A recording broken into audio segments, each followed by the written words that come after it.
Climate Explained: How Volcanoes Influence Climate and How Their Emissions Compare to What We Produce. This is on The Conversation by Dr. Michael Peterson, Professor of Geology, Auckland University of Technology in Australia. And before I start, I want to remind people that we have already established, from what geologists have informed us, that the Yellowstone supervolcano emits 25,000 tons of carbon dioxide every day. 45,000 tons of carbon dioxide every day is emitted by Yellowstone. The gas emissions of carbon dioxide, 45,000 tons a day. Now going to this, Climate Explained is a collaboration between Conversation, Stuff, and New Zealand Science Media Centre to answer questions about climate change. Everyone is going on about reducing our carbon footprint, zero emissions, planting sustainable crops for biodiesel, etc. Is it true what the internet posts say, that volcanic eruption for a few weeks will make all our efforts null and void? The pretext to this question is understandable. The forces of nature are so powerful and operate at such a magnitude that human efforts to influence our planet may seem pointless. If one volcanic eruption could alter our climate to such a degree that our world rapidly becomes an ice house or a hothouse, then perhaps our efforts to mitigate anthropogenic climate change are a waste of time. To answer this question, we need to examine how our atmosphere formed and what geological evidence there is for volcanically induced climate change. We also need to look at recent data comparing volcanic and human greenhouse gas emissions.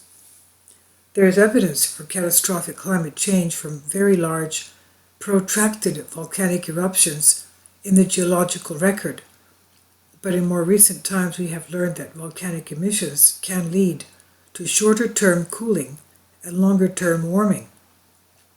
And the killer punch evidence is that human-induced greenhouse gas emissions far exceed those of volcanic activity, particularly since 1950. Forging Earth's atmosphere?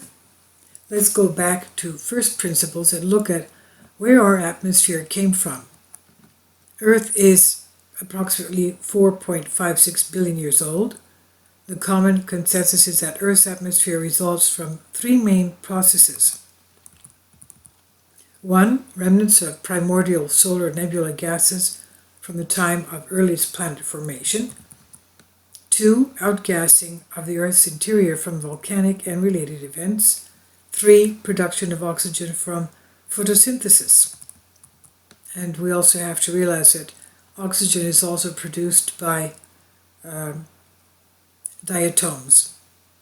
If we take two breaths, one would be for photosynthesis, the second breath would be by the diatoms, producing of oxygen. Now going back to this, there have also been contributions over time from comets and asteroid collisions. Of these processes, internal planetary degassing is the most important atmosphere generating process, particularly during the first of 4 eons of Earth's history, the hot Hadean. Volcanic eruptions have contributed to this process ever since and provided the bulk of our atmosphere and therefore the climate within our atmosphere. Next is the question of volcanic eruptions and their influence on climate. Earth's climate has changed over geological time. There have been periods of an ice-free hothouse Earth. Some argue that sea levels were 200 to 400 meters higher than today, and a significant proportion of Earth's continents were submerged beneath sea level. At other times, during a snowball Earth, our planet was covered in ice even at the equator. Now, what contribution have volcanic eruptions made to this variation in climate? As an example of a major influence, some scientists link mass extinctions to major volcanic eruption events. The most famous of such association is that of the eruption of volcanoes that produced the Siberian traps. This is a large region of thick volcanic rock sequences, some 2.5 to 4 million square kilometers, in an area in Russia's eastern provinces. Rapid and voluminous volcanic eruptions around 252 million years ago released sufficient quantities of sulfate aerosols and carbon dioxide to trigger short-duration volcanic winters and long-duration climate warming over a period of tens of thousands of years. The Siberian trap eruptions were a casual factor in Earth's largest mass extinction event at the end of the Permian period, when 96% of Earth's marine species and 70% of terrestrial life ceased to exist. In other words, it was almost an extinction level event. Natural climate change over past 100 million years. Geological evidence indicates that natural processes can indeed radically change Earth's climate. Most recently, in geological terms, over the past 100 million years, ocean bottom waters have cooled, sea levels fallen, and ice has advanced. Within this period, there have also been spells of a hotter Earth, most likely caused by natural, rapid releases in greenhouse gases. Homo sapiens has evolved during the past few million years, largely during an ice age when up to 2 kilometers thick ice sheets covered large areas of the northern continents and sea levels were over 100 meters lower, that's 300 feet lower than they were today. I mean, a lot of areas, especially around the Mediterranean, you were able to walk from one island to the other. What is islands today, for example, in the Aegean Sea? You were able to walk.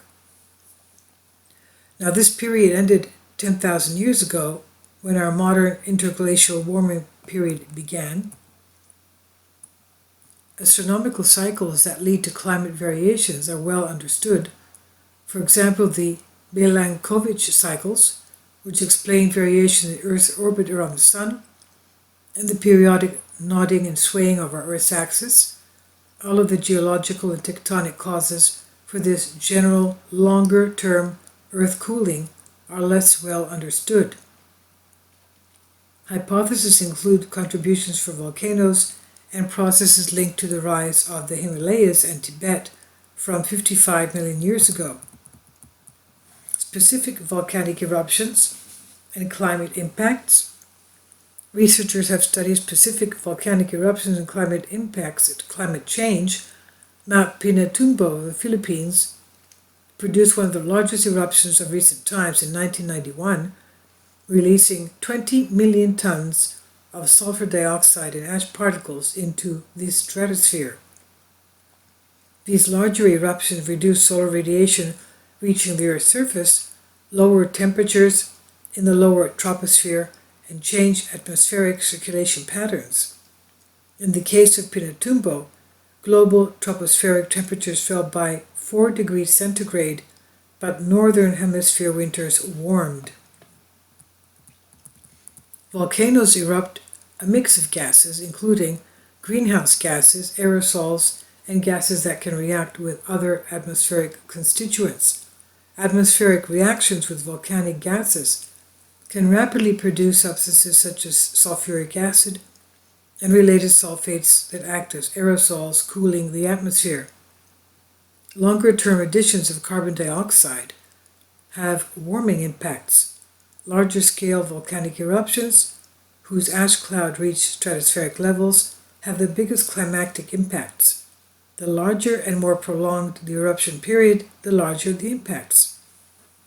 These types of eruptions are thought to have been a partial cause for the Little Ice Age period, a global cooling event of about 0.5 degrees centigrade that lasted from the 15th to the 19th century. Supervolcanoes such as Yellowstone in the US, Toba in Indonesia, and Taupo of New Zealand can theoretically produce very large volume eruptions that have significant climate impacts, but there is uncertainty over how long these eruptions influence climate. Perhaps the strongest evidence for answering whether our human emissions or volcanoes have a stronger influence on climate lies in the scale of greenhouse gas production.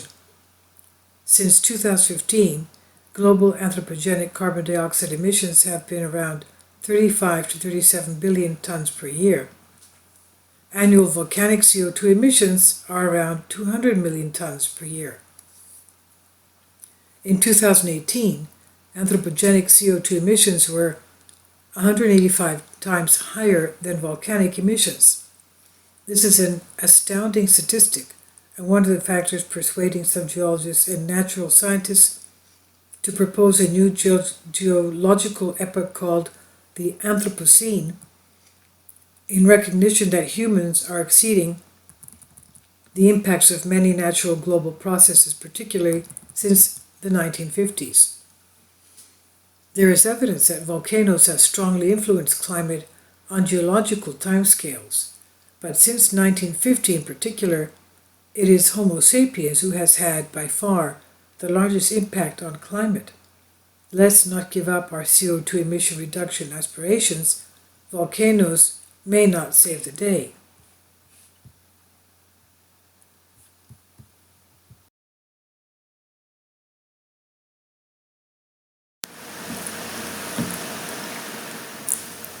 If you'd like to join me on my Patreon account, you will hear content not covered by mainstream media.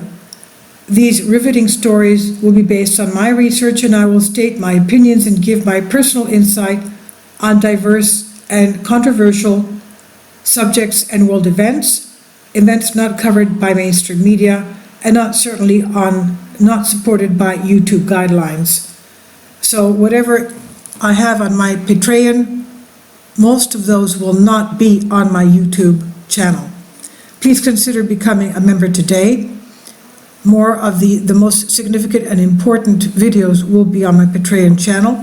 Your support helps me to continue my research and keeps this YouTube channel alive. And we depend on your support, your generous charity, because we help economically challenged families here in Athens, Greece, in Kapota, and we also help the young generation with university tuition and the community around our church. Thank you.